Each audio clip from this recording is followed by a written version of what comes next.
ce înseamnă un vot. Celor care se mai gândesc că votul lor nu contează și că nu este foarte important să participe la alegeri, vă spun că în istorie sunt o serie de exemple când un singur vot a schimbat soarta unui întreg popor.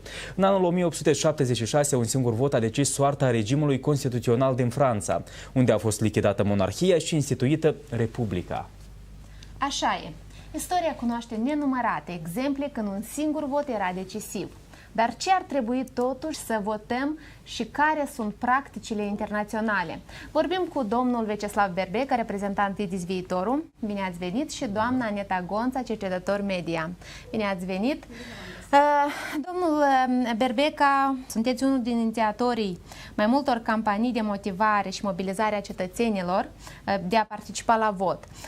Cum ar fi, de exemplu, campania Votul tău, viitorul tău? Din experiența anilor precedenți, nu sunt atât de receptivi oamenii noștri, din câte vedem, da?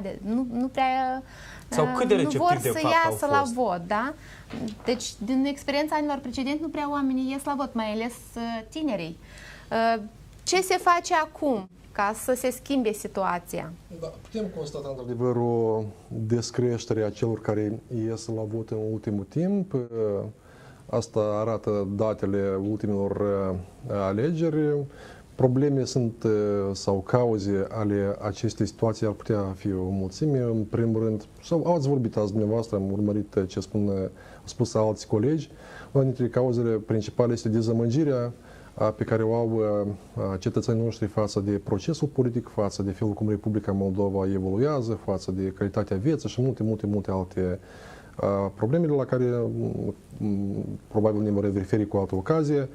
Atunci când vorbim despre ce ar trebui să facem, evident trebuie de comunicat cu oamenii pentru a-i convinge să iasă la vot, fiindcă fiind într-un stat democratic și cum spune Constituția Republicii Moldova, că suveranitatea aparține poporului, avem această, sau cetățenii au această șansă de a-și delega, fiindcă suntem într-un stat democratic, democrație reprezentativă. Prin această posibilitate noi avem șansa sau instrumentul de a ne delega reprezentanții noștri în Parlamentul Republicii Moldova, care ar reprezenta interesele noastre pe o perioadă de 4 ani. Deci așa cum este mandatul. Deci asta înseamnă acest instrument trebuie să fie utilizat de cetățeni, fiindcă prin asta noi delegăm anumite drepturi, adică delegăm anumiți oameni în Parlament, care trebuie să rezolve problemele, să țină cont de interesele cetățenilor.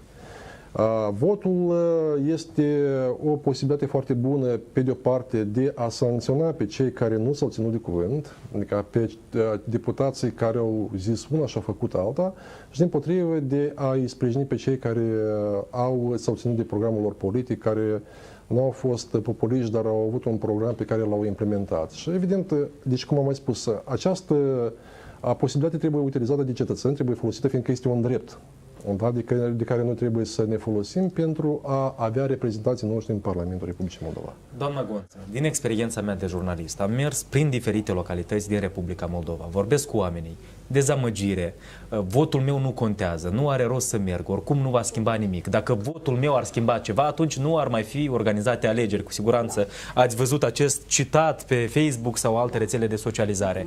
De ce? Cine a implementat în mintea cetățenilor Republicii Moldova că votul lor nu contează? Nu știu cine l-a implementat, dar știu că acum este la modă, să zici, și lumea chiar din dezamăgirea asta deja foarte adânc, foarte mare în tot ce înseamnă sistem politic și partide politice și politicieni din Moldova, cumva au zis că votul lor nu contează. Acum să ne imaginăm că toți cetățenii Republicii Moldova spun votul meu nu contează și nu merge nimeni la vot. Ce se întâmplă? Atunci ce facem cu democrația? E adevărat. Democrația, vorba lui Churchill, este cea mai proastă, poate, dintre formele de guvernare a unui stat. Dar una mai bună n-a fost deocamdată găsită sau inventată. Și atunci ce facem? Votul contează foarte mult și pot să dau și un exemplu cu ultimele alegeri prezidențiale de la noi, da? Fără a da nume, că nu asta contează. Contează faptul că am avut un absenteism destul de mare, deci au votat, din câte mi-amintesc eu, până la urmă rata de participare a fost 53 sau 52% dintre cetățenii cu drept de vot, da? Atunci să ne imaginăm, respectiv cei care nu au ieșit la vot, celelalte 40 și ceva de procente de oameni cu drept de vot, au dat șansa celorlalți sau practic au dat soarta țării, dacă putem să spunem așa, în mâinile celor minorității. Pentru că până la urmă a votat o minoritate din toată majoritatea. Or, atunci când spui eu nu merg la vot că nu mă interesează, dar după aia te revolți că, uite, nu face respectivul parlament, deputat sau președinte de țară sau nu știu cine acolo, nu-mi reprezintă interesele în parlament sau în guvern sau la președinție, atunci tu nu ai dreptul să faci asta.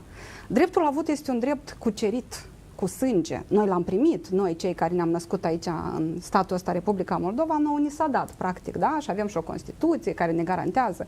Dar să nu uităm că suntem o minoritate pe acest pământ care au acest drept și noi suntem, de fapt, privilegiați. Și atunci, cum poți să spui votul meu nu contează? Ba da, contează. Chiar un vot, așa cum ați spus despre Franța, au mai fost și alte cazuri în istorie și în SUA și în Marea Britanie și în multe alte state, unde, într-adevăr, un vot, bine, n-a fost votul popular, poate, care a făcut diferența, un singur vot, dar s-ar putea să se întâmple în Moldova. De ce nu? Un reportaj anume la acest subiect. Vă rog, Regia, un reportaj anume de ce votul nostru contează.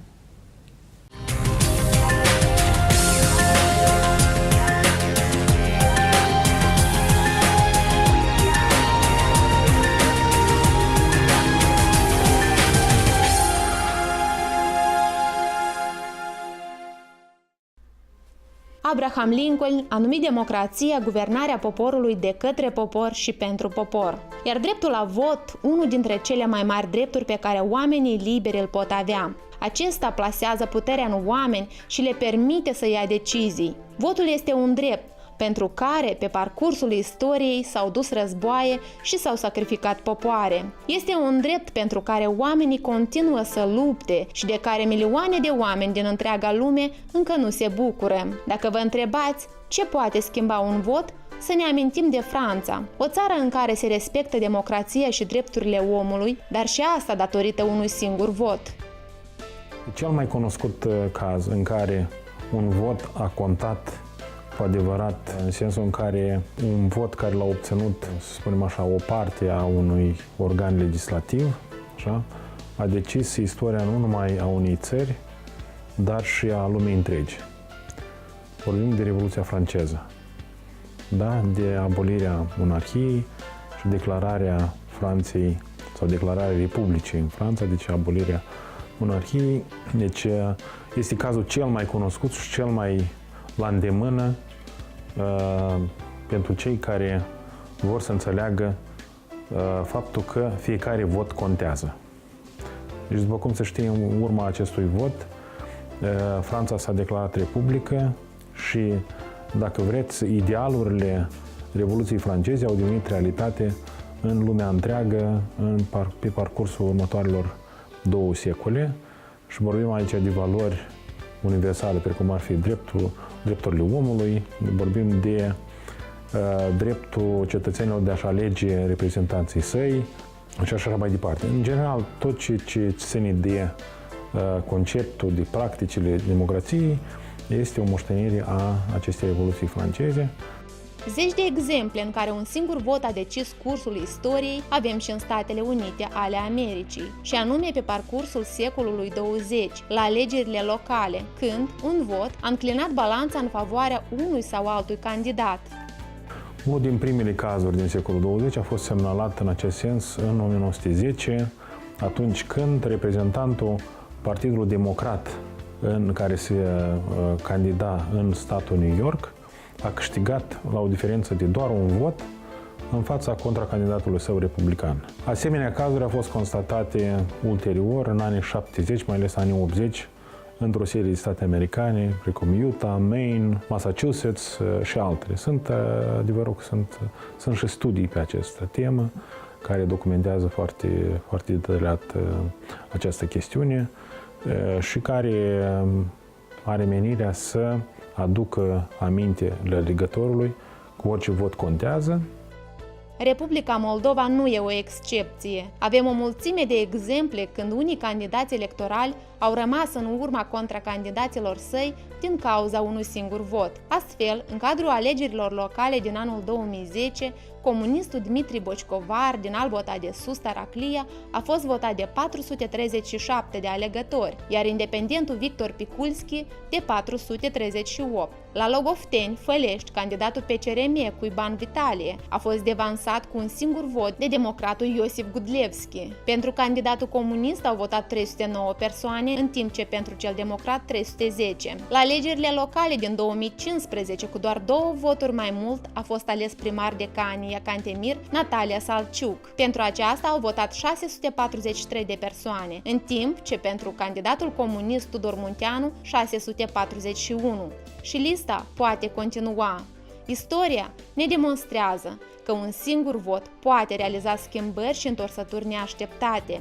E decizia fiecăruia dintre noi de a participa sau nu la un scrutin electoral. Însă, pentru a contribui la dezvoltarea unui stat democratic și pentru a trimite un mesaj despre problemele care ne frământă cu adevărat, este necesar să ne facem auziți.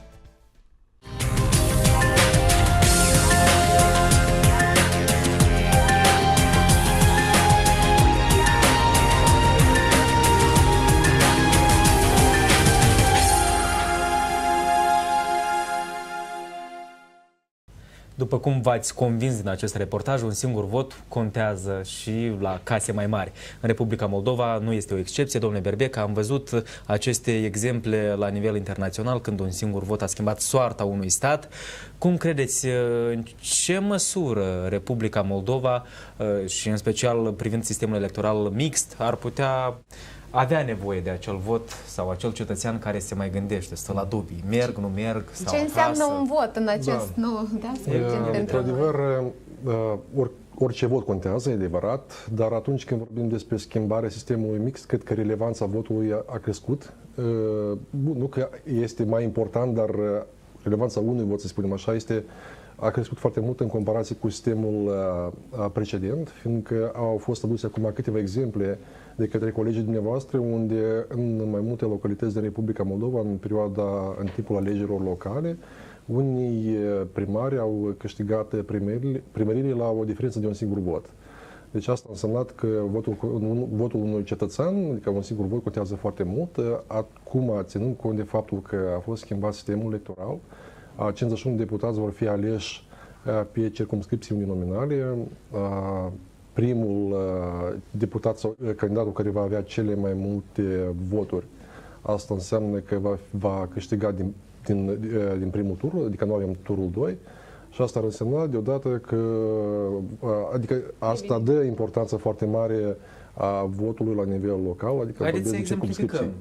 3.000 de voturi, 3.000 un vot, deja și este asta înseamnă, într-adevăr, cum spuneți noastră, este adevărat, ținând cont de faptul că circa de jumătate din populația Republicii Moldova participă la vot. Asta înseamnă că dacă vin 50%, spunem de o circumscripție vreo 60 ceva de mii de oameni, din 50.000 vin la vot, să spunem 30.000, votează mai mulți pentru mai multe, unul câștigă 4.000, altul poate să câștige 4.000 și un vot, să spunem așa, da? Adică ca să punem în valoare un singur vot. Dar votul ăsta este foarte important, încât acest candidat care va lua 4.000 în comparație cu unul care va lua 4.000, a devenit deputat, fiindcă regula care a fost acum creată stabilește că candidatul care acumulează cele mai multe voturi în circumscripții nominale este ales deputat, nu se face turul 2.